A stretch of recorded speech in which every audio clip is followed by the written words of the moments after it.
தியாகம் என்றால் நம் நினைவிற்கு வருவது தாய்மை. தியாகம் செய்யும் பொருட்கள் என்றால் மெழுகுவர்த்தி, ரப்பர், விளக்குத்திரி, பட்டாசு, ஊதுபத்தி, நெருப்பில் போடப்படும் பொருட்கள், மூலிகைகள், சாம்பிராணி, காலம் அதாவது நேரம். தியாகம் இருந்தால் மனதிற்கு மகிழ்ச்சி தோன்றும், மனதில் மனபலம் அதிகரிக்கும், மன உறுதி உருவாகும், வெற்றி என்பது உறுதியாகும், இன்பம் என்பது கிடைக்கும், உற்சாகம் பெருகும், பரந்த மனப்பான்மை கிடைக்கும்.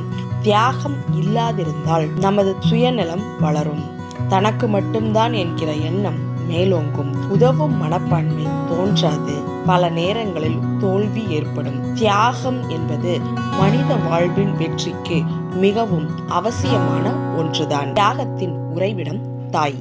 தாய்மையை போற்றுவோம், தாய்மையை பாதுகாப்போம்.